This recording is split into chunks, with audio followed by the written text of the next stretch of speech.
Hey everyone, it's Melissa with the M Word. I'm a homeschooling mom of 3 kiddos. I have a 8-year-old, I have an 8-year-old, a 3-year-old, and a 1-year-old. My daughter just turned 8, so it's really weird to my brain now.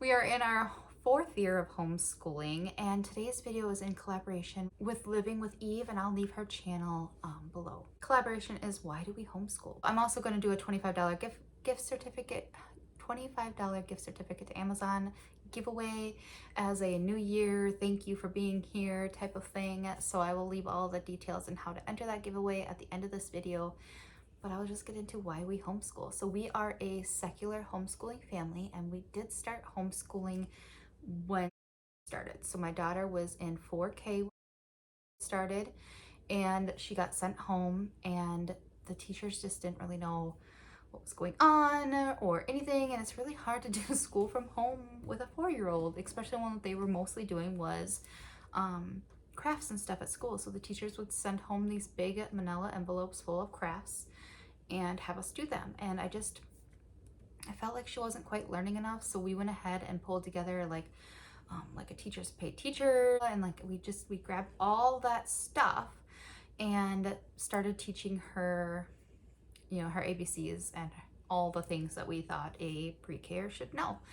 And we did that. So that was what I considered our first year of homeschooling. It was crazy. It was kind of chaotic, and we still weren't really sure if we were going to send her back to school for kindergarten.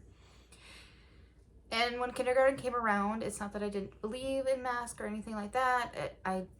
That's a whole nother big school of things, but I also didn't think my 5-year-old was going to willingly wear a mask all day at school. I didn't think she was going to be able to handle being set in a plexiglass cube, which is what they were doing. They weren't allowing anybody in middle school to go to the cafeteria. They were bringing the food to the kids, so they were staying in their room all day long except for recess. And they were keeping them 6 feet apart, which was the guidelines they were under. That's just the way it was.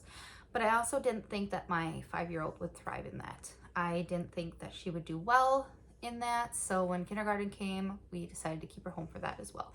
And we live in Wisconsin, so I had looked at the laws. I knew that we didn't have to register with the state as homeschooling, but since she was technically enrolled in her school, we had to still send an email saying that she would not be returning.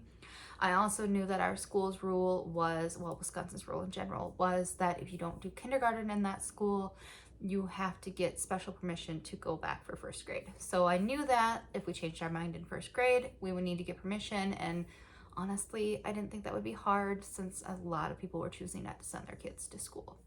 So I assumed it would be pretty much a wash of them letting our kid back in 1st grade if I wanted to do that. 1st grade came, we decided that the world makes you grow up a lot faster than I think you should have to.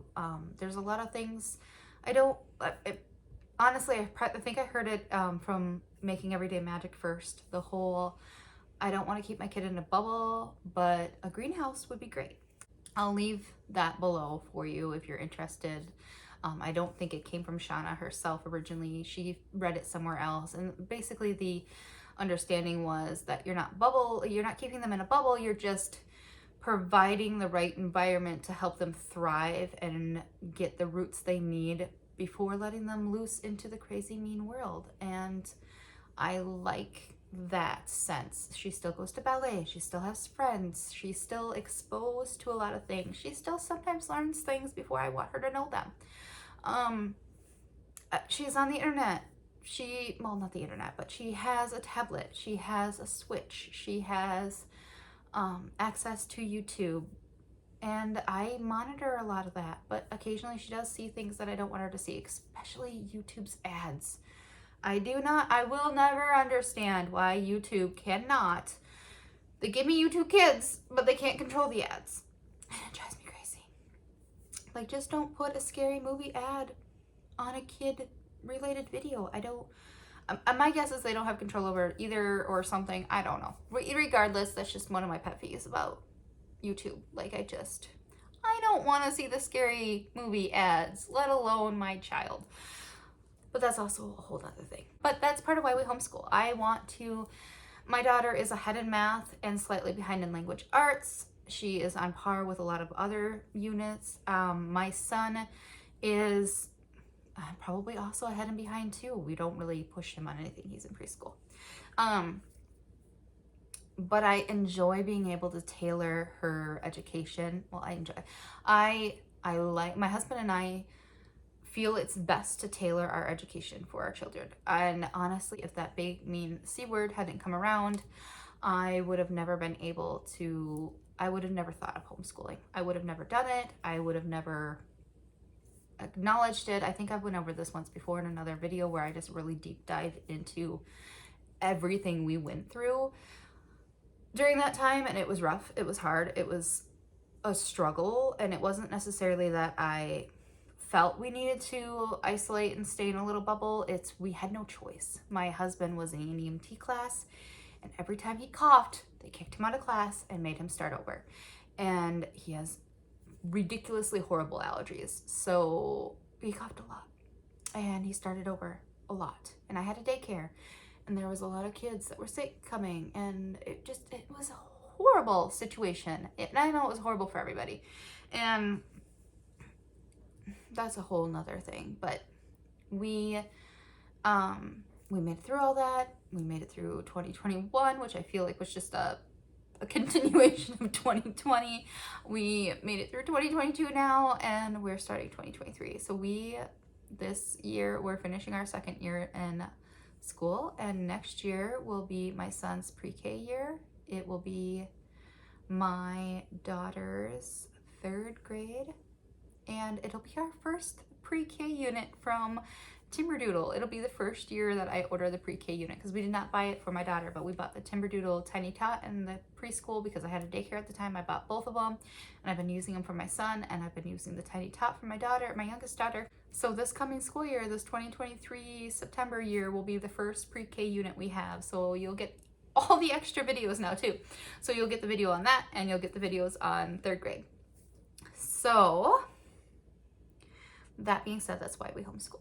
That is why we homeschool, because I enjoy, my children all have ADD. Well, my son and my daughter for sure have ADD. My son, they believe, is probably a little autistic as well. I guess there's no little about autistics. He has autistic tendencies as well, is I believe the way the therapist specifically said it. Then my youngest daughter has not been tested or done for anything, but we don't do anything different for that. I'm dyslexic. My husband has ADHD, but I think my therapist mentioned that it's only ADD now, or only ADHD. They don't separate them or something. I don't. But regardless of all that, I feel that being able to structure our homeschool, structure our days, structure our waking time and sleeping time, and structuring our lessons and our education around my children's needs and their wants and desires and all those things really makes all the difference. And honestly, the older I'm getting, so I'm 34, I am feeling like I'm like losing all the time with my children. Like, I've barely survived at this point. Like, they were little, and just getting through the day sometimes was the hardest part, especially when my son was in his like between 1 and 2, when I was pregnant with my youngest, and my son was in his toddler year, like his young toddler years. Like, I was drowning at best, probably.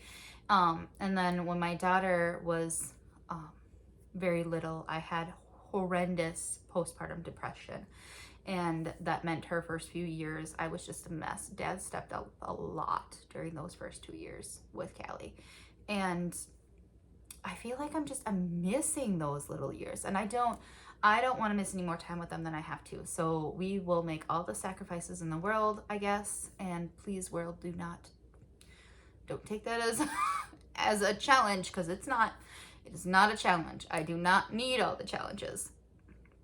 But we are going to, in the foreseeable future, as long as it works for us, continue homeschooling, because I think it's what's best for the kids.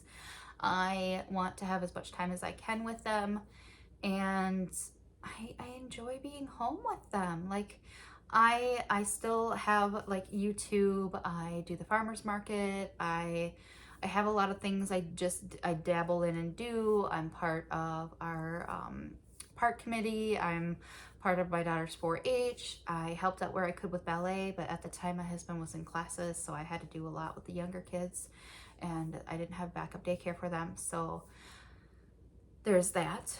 And I guess just the way the world is, I mean, I can't keep my kids in a bubble, but I can protect them as much as I can. And there's a lot in the world now that makes you wonder how much you can trust your children with other people. And I realized daycares, I worked in a daycare. I know that 90% of the people in daycare, 99% of the people in daycares are completely safe and okay with your children, but I also know that my children are more safe with me than they are somewhere else. So there's that too. So, and then I think Rooted Together says it's best that not every child's safest place is home. So there's that too. You have to decide where is the best place for your child to be at that time. And right now, my husband and I feel the best place for our children to be is home with us. So that's very ranty and very not explanatory, I don't know. I feel like I'm not explaining myself really well. So I hope you are understanding what I'm trying to say. But that is why we homeschool. I will leave the collaboration link below for you guys. You can check out why a lot of the other people homeschool and see what they think and do. And then of course that giveaway I am going to be giving away as a thank you for being with me this whole year, a gift certificate to Amazon for $25, and I will leave an emoji in the comment section below for you to leave in the comment section so I know you're entering into the giveaway. But please go ahead and put that emoji in, like this video, and subscribe to my channel to be entered into that gift certificate for $25. I think it'll just be like the little, like a dinosaur emoji, because we're doing a dinosaur unit right now and I think that would be cute. So I'll just like plop a picture of that up here too. But I'll put all those details in the comment section below and I'll stop wasting your time. So I appreciate you guys so much. Please check out Living with Eve's channel and also check out the playlist. I will link both of those below, and I will talk to you guys next time.